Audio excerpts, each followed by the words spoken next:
shady when it comes to me. Hi, Shar. Hi, Second Tori. Hi. Hi, guys. Oh, I have to hold it down?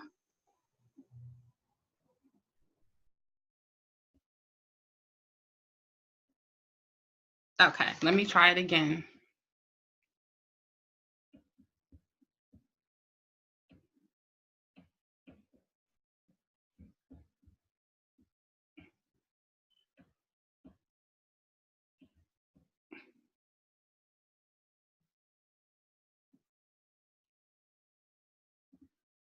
All right, if that didn't pin, that's fine. I'm just going to start. I'm recording on Zoom, so I'm ready to go. For all of you who don't know me, my name is Andrian, and my company is called Beautiful Brain Collective. I am a mental health advocate and blogger. Oh, okay, it's pinned. Thank you. I'm a mental health advocate and blogger, and I started my business back in 2017. Besides blogging for myself, I also blog for the Posh Girls Club about mental health and mindset, as well as the International Bipolar Foundation. So I'm also a blogger for them. I'm certified as a mental health first aider, so I can administer mental health first aid to people, as well as I am certified in mental health recovery from NAMI, which is the National Alliance on Mental Illness. So that's what I do. And basically, my mission is to help women realize that they can live their best lives despite a mental health diagnosis. So that is my little spiel. I have a question for you guys, and I just want to know, sorry if I keep looking over here, I'm kind of looking at my Zoom as well. I want to know, have you guys ever been to a support group of any kind? So just if you guys can type that in, I'm just curious to know, like, have you guys ever been to a support group of any kind? Because that's what my story is about. That's what story time is about. I wanted to share my story with you about going to support groups, in-person support groups. So let me just give you a little back history to tell you how I got to the point of needing to go to a support group. So back in 2014, I was diagnosed with anxiety and how are you? I was diagnosed with anxiety and bipolar disorder. So now I'm going to be honest with you guys. When the doctor told me those two things, I was like, oh shit, I'm crazy. That's the first thing that I thought. I thought I was a crazy person. Then I started seeing images of myself like in a straitjacket and like being locked away somewhere. And I was like, this cannot be like what my life is going to end up being like. So after, getting the information, I wanted to kind of find resources that would be able to help me, because I'm like, well, there is an illness, but I'm pretty self-sufficient. I have a job, I was in a relationship. I had a child who I had been caring for perfectly, for about, he was 16 at the time. So it just threw me for a loop. I'm like, what the fuck? Like, am I now going to have to like go into a hospital? And like, I was just like, didn't know what was going on. So with that information, I decided I had to get on medication because my psychiatrist recommended it, and also find a therapist, which neither one of those things are easy to do. So it's just like finding the right therapist is like finding the right pair of jeans. So if you find a therapist that you like, stick with them. So anyway, on top of that, I wanted to find like a support group. I wanted to find people that were like me, that looked like me, that did the same things that I did in a group, who also happened to have mental health problems. So I did a lot of research, went online, to find things in my area that I can kind of go to, just so I could make a connection with somebody, because no one in my family knew about mental health disorders. The person I was dating, didn't know anything about mental health disorders. So I was just like, I was just stuck and I was by myself. So I found a support group that was near, it was in between my home and my work. So I was like, this is so cool. I want to go. This is going to be great because now I'm going to meet other people like me and I could be friends with them. And I just had all this, I played.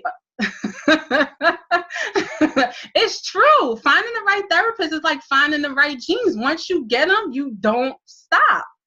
So I was making up all of these, stories in my head because that's what I do. That's what anxiety does to you. But this was like an overactive imagination.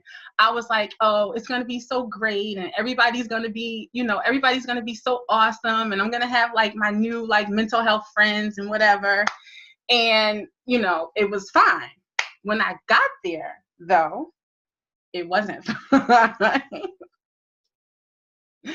Now, I'm going to preface this with saying that I do not mean to offend anyone. If anyone gets offended, please forgive me. That's not my intention. But I just want to give you the real deal about what was going on. So I get to the group and I walk in because it was like at a church or something. And so I walk in and I'm like, am I in the right place? Because all I saw were like old white men. I mean, there were a couple of like women or whatever, but it was just like all, older white men. And so I'm like, should I leave or should I just stay and see what happens? But the guy had spotted me and he's like, oh, hello, come in, whatever.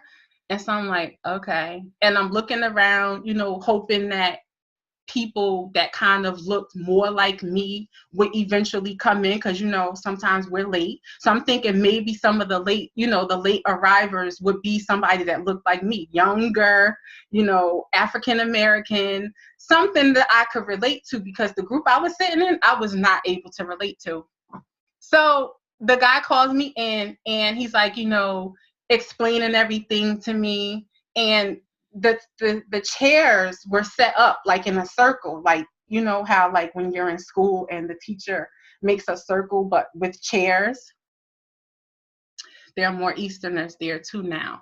Yeah. So so I took a seat and everybody that was there, took their seats, and they have like this like rule list that everybody has to like read and make sure everyone is on the same page. And was like, this is a safe space. Everything that we say is confidential, blah, blah, blah, blah, blah. So I'm just sitting there looking. I wasn't really paying attention to like what they were reading. I was just looking at all of the people and I'm like, should I just get up and leave? Because I just don't think this is like really the thing for me. So I decided to stay. And so I decided to stay. They went through the topics and they were talking, and I just remember feeling, number one, like I did not belong there. Number two, that I couldn't relate to any of the people there. And not because I just couldn't relate to any of the people that were there. Then on top of that, I had already got some devastating news, which is, yeah, you're bipolar and whatever. Then I get to this group and everybody is sharing all these like really sad, depressing stories. Like it was so sad and depressing. It made me want to like break out and just cry right there because I'm like, oh my God, like this is what I'm going to be. I'm doomed. Like I really felt like I was doomed.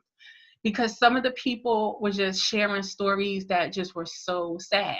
So what I was looking for when I went to a support group, I wanted something that was going to be hopeful and inspirational. And I wanted somebody to tell me it was going to be okay. But clearly none of these people here were going to tell me that because they were going through it. And that's fine, but that's not what I was looking for. Like I wanted to be in a place where, everybody was accepting of their illnesses, but also a place of hope and a place of inspiration. There was this one woman there who, it was just like her husband was about to leave her And, you know, it was just really sad. So the moral of that situation was I left there feeling worse about myself when I got there. And so I'm like, well, is this what I have to look forward to when I go to, you know, a support group, you know, people just being really sad. And I get that there are some sad things that come along with the illness. Because listen, I've been witness to it. I've been dealing with it for 20 plus years, but now I'm able to better manage it. So I was on the fence on whether or not I wanted to go back, because I'm like, should I go back and just feel worse about myself than when I get there? Or like, what should I do? Because still, I didn't have anybody in my circle that could relate to me.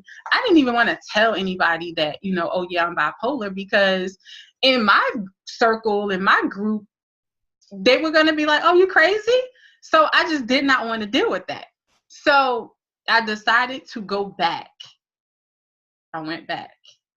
And the second time was just as bad as the first time. Again, okay, there were more people there, but again, there weren't people that I could relate to that were there.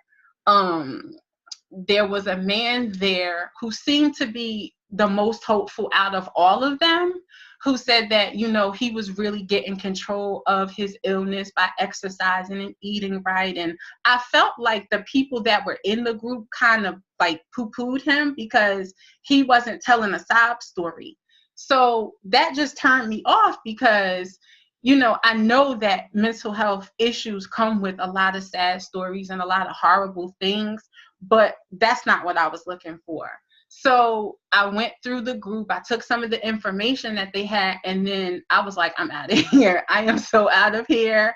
I'm going to have to figure it out. But this right here, this is not it. This is not it. So that was my experience with an in-person support group. It wasn't the best experience, and it didn't make me feel hopeful about my future. And that's what I was looking for. I was looking for hope. I was looking for people like me who had jobs and had families and were able to still, you know, maintain a sense of normalcy while taking care of themselves. So I decided not to go back ever to that group. You know, God bless everybody that was there, but that just was not for me. So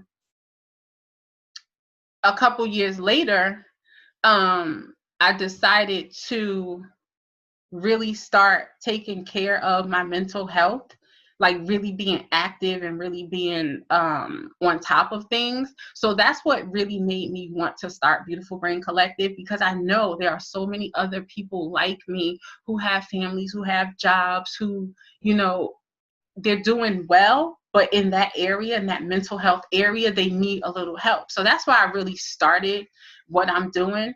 And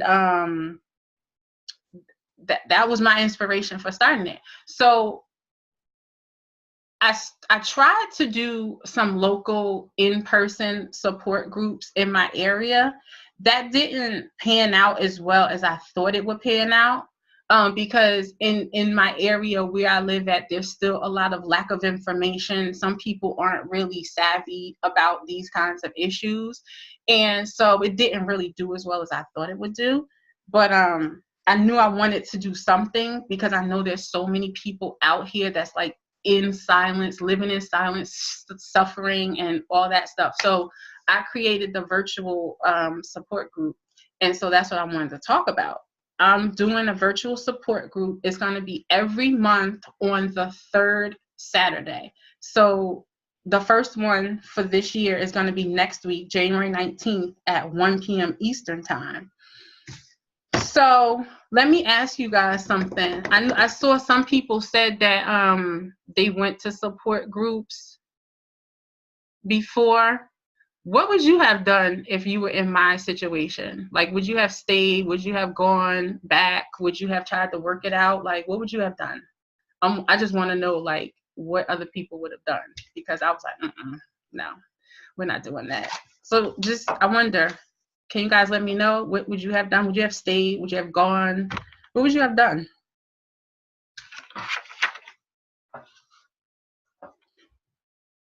You would have probably left. Yeah, I wasn't feeling it. I was not feeling it. And now I'm at the point where if I'm not feeling something, I don't do it. I'm not participating. I'm not going to places that I don't like. I'm not going out with people I don't like. Like, I'm all about that life. I'm all about not doing shit.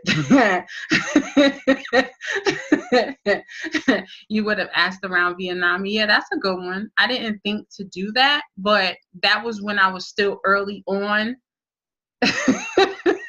You would have stayed to see what everybody was talking about.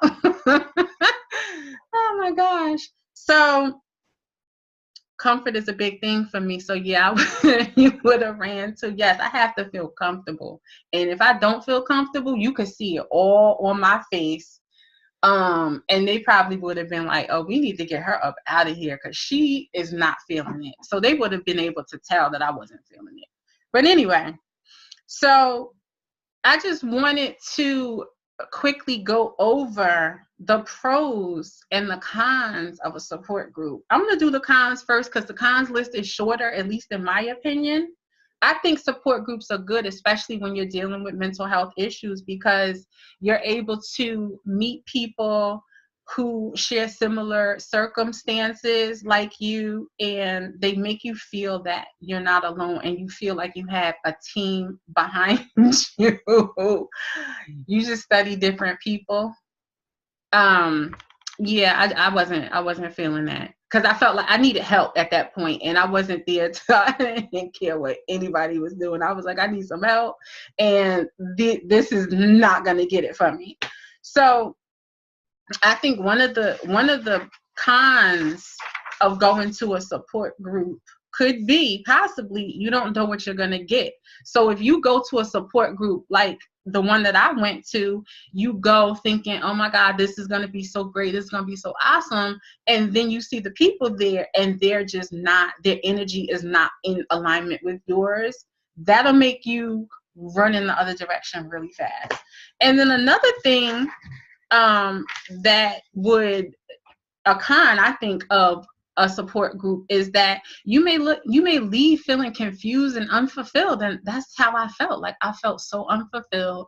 I felt so uninspired. I felt like I'm never going back again.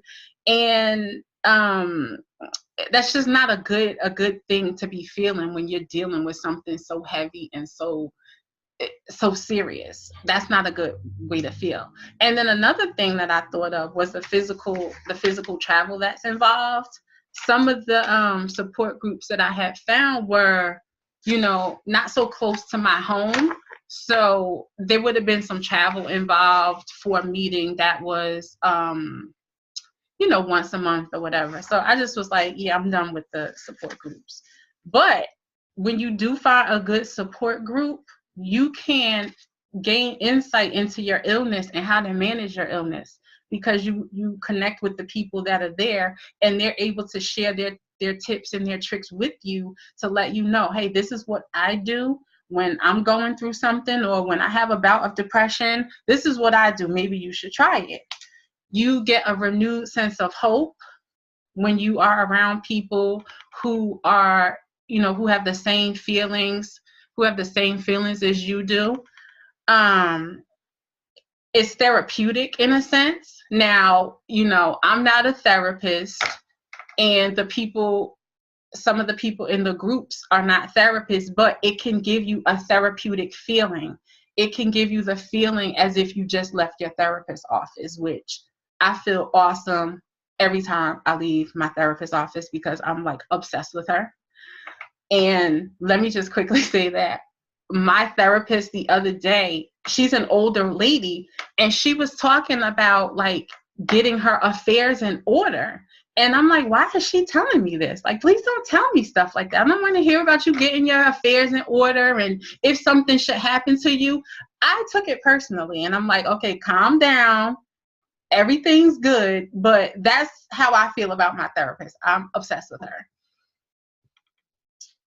Another good reason for going to a support group is that you realize that you're not alone. And I know it can be hard because sometimes you see people and you have no idea what they're going through. So it's just a way to connect with other people and let them know that they're not alone.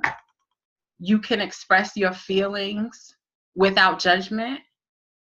Because if I tell you guys that during my mania, I spent $200,000.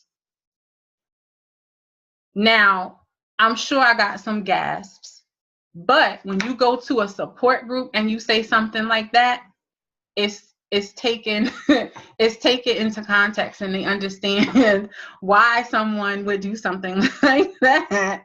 It took me a long time to be able to say that out loud, because I was just so ashamed, and like I just beat myself up because I had done something so terrible. I've done other terrible things that I'm not going to talk about right now, but that's one of them. And you aren't judged.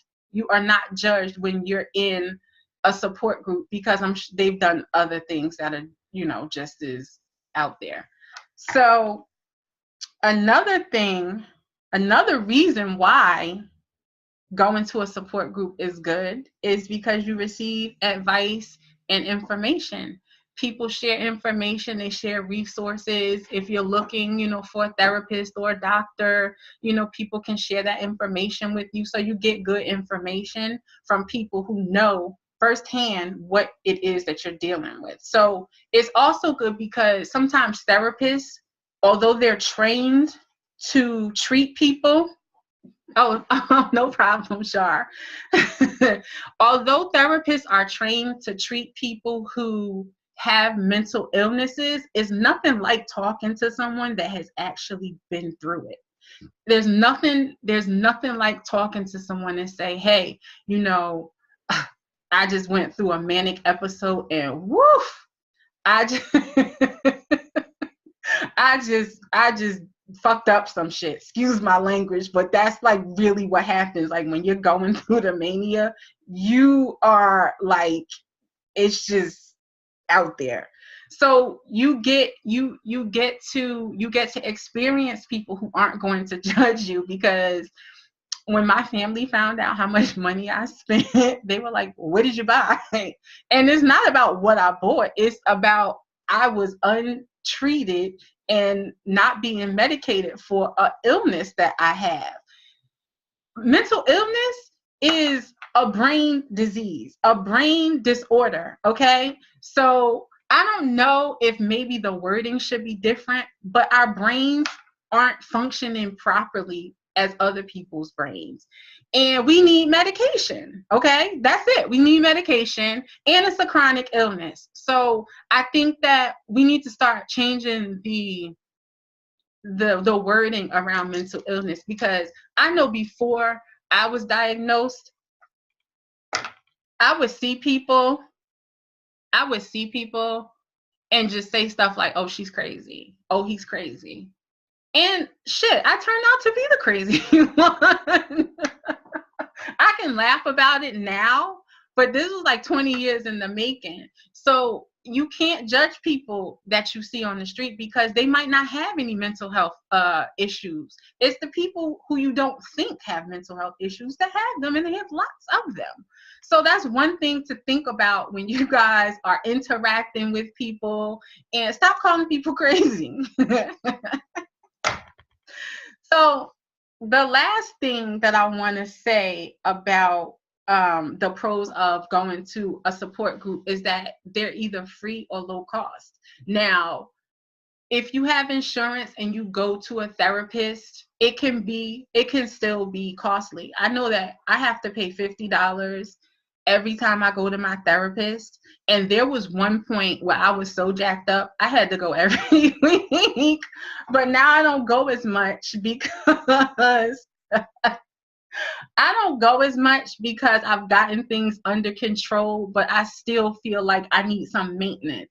And there's nothing wrong with going to therapy. Even if you don't have a mental health disorder, there's nothing wrong with going to therapy. I love going to therapy. Therapy is like a person putting a mirror in front of your face and showing you some of the things that you may not have seen. So that's a really great reason for people to go to therapy. There's a big stigma in the African American community about people going to therapy and not wanting to go. And, I'm not going to some strangers so I could tell them all my business. No, you need to go and tell somebody your business because you need help. And that's okay. It's okay to go to a therapist. So I said all of that to say support groups are really good. And if you have a mental health disorder, seek one out. Or even if you don't have a mental health disorder, there's 43 million people that suffer a mental health experience in a year. So maybe you aren't diagnosed with an illness, but you may have a bout of depression in a year. So support groups would be perfect for people like that. And that's why I created the virtual support group. So it's a place for women to communicate with each other who share similar experiences. And it's a safe space, to express how you feel and be open about your feelings. And also, I want to infuse a little bit of hope and inspiration into that group. So people don't feel like, their life is over and they're doomed and, all that. That's the reason why I created it. So it meets for 1 hour once a month, and it's going to be on the third Saturday of the month. We're going to meet via Zoom, which is a free program that you can download on your computer or on your smart device. So you can be on your phone and do this virtual online support group. Everything in the group is confidential and it's free. It's free. You don't have to pay anything. $0. Okay, it's free. And the first meeting is January 19th at 1 p.m. So I just want to know if anybody on here has any questions. Let me know if you have any questions. Oh, thank you. Do you guys have any questions about support groups or why you should go to one if you need one, or therapy, any of that? Oh, and let me give you the link. So good you are putting this together. Thank you. I'm going to put the link. The link to sign up is in my bio, and it's bit.ly. I'm going to write it, and I'm going to write it in so you guys can see it. How long did it take me until I found the right one? It took me a while because I didn't first start. When I got diagnosed, I was going to a therapist. How do you know how to choose the right one now?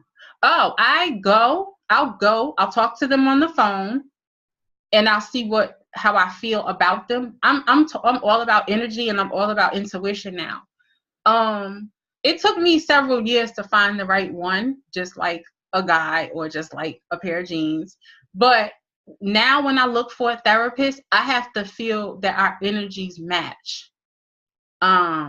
Tips for those who may need to pick one. Yeah, so what you need to do is, number one, you have to see if they accept your insurance. That's the first thing, because therapy sessions are expensive. So you need to see if they accept your insurance.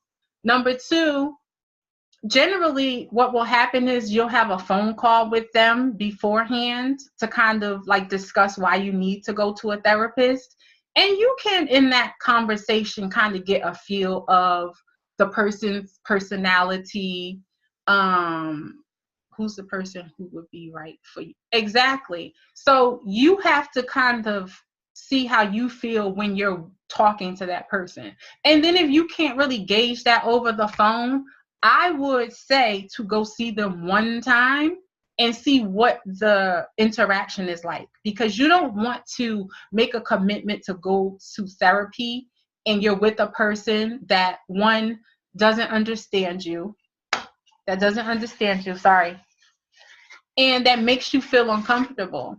Because I've gone to therapists where I just wasn't like, it wasn't working because I didn't feel comfortable with them. They're people just like we are. And sometimes people's personalities don't match. So you have to really see if you're going to match personality wise. And then I will also say, whatever problem you're going to the therapist for, you should check and see if that therapist specializes in that. Because just because they're a therapist doesn't mean they can help you, with an eating disorder or with marital whatever you're going for. Make sure that's one of their specialties, because you could get up in that therapist office and they are just like not doing what they're supposed to do, and that's because they didn't know. And I was going to a therapist for a year, and then I realized, like, he doesn't even treat people with bipolar disorder. And it's like, I just wasted all this money and all this time going to this man.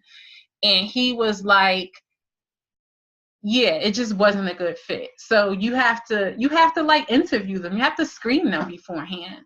And then the therapist that I have now, I think I went through like 5 therapists. I went through like 5 therapists before I found one that I really liked. So it does take some time and it does take some work, but I think it's completely worth it when you find a therapist that you mesh well with and that is on the same page as you. So that's what I have to say about therapy. Does anybody have any other questions?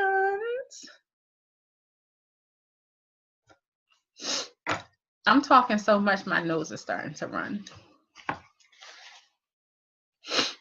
Does anybody have any other questions about therapy or about the support group or any of that? And then if you know anybody that you think would benefit from this, please send it to them and share it with them. I'm going to put the link. The link is in my bio. And I'm going to type it. I'm going to attempt to type it here, and so that you guys can share it. Just bear with me. So Tori, I know what you mean about this typing stuff, and this is just too much. Should you switch up support groups or therapists every so often? I would switch up support groups every so often. I wouldn't switch up a therapist, because if you find a therapist that you really get along with and you really have a good feeling about, I wouldn't switch up. Pain in the butt. I wouldn't switch up, because it takes a while to even get an appointment. That's the other thing. Some therapists are so booked, and then they don't have, like, you have to make sure that their schedule is accommodating to yours. So my therapist has evening hours, so I can go after work, but I've been going to her almost 2 years, and I get Saturday appointments. So that's another thing to consider when you're looking for a therapist. And then when you find a psychiatrist, the psychiatrist is the one who prescribes the medication. Keep them, because I was going to my psychiatrist, who I actually really liked, and then my job switched my insurance. And I told my psychiatrist, I'm like, I'm getting new insurance. She's like, oh, well, I'm not going to be taking it in August. I'm like, are you kidding me? So I was without a psychiatrist for a couple of months because I had to find a new psychiatrist. And that was so traumatizing. Like, it was legit, like, one of the most traumatizing things that I had to deal with. And if you find somebody good, I would not switch at all. I totally would not switch. That's the link right there. Yeah, so if you find somebody that's good, keep them. Do you guys have any other questions? Hopefully this Zoom recorded it properly, and I will be able to share this on, I'm not going to be able to share it on my IGTV because it's just going to be too long, but I'm going to put it on my my YouTube channel. I'm going to put this on my YouTube channel. You guys are welcome. Hi there. You guys are welcome. I'm so glad that you guys were able to join in and hear my story. I think that's it. I'm just glancing over my notes really quickly for the last time. And I thank you, Shar. I think I'm done, guys. So I really appreciate I had to. I'm a note person, so I have to write notes now. I have to take notes and whatever. So I had to be prepared. And then I also want to let you guys know that I started a podcast. I'm going to put the link in my bio as well. And you guys can go and listen to it. It's on iTunes and it's on SoundCloud, on a couple other places. But my podcast is up. Shar heard a couple episodes, so Shar can attest to the madness. And the link for the support group is going to be up also. So that's it, guys. Thank you guys for coming. I really appreciate it. And this was just the first live of 2019. I'm going to be going live again. I don't know when, but I am. And I got a little pep talk from Tori before I came on. So, oh yeah, you have to listen. Yeah, it's awesome. I'm actually going to record an episode now because my son is not home because he's like mega loud. So I have like quiet time right now, so I can record a couple episodes when I get off from talking with you guys. So that's it. That's all, folks. Thank you guys so much for coming. Oh, thank you, Shar. Thank you, Shar. Oh, thank you, Tori. All right, ladies, I hope you have a good night and I hope you get some work done. Thank you, Marcia, Janae. Thank you, thank you, thank you. Thank you, Zena Blue. I'm going to talk to you guys later. Bye-bye.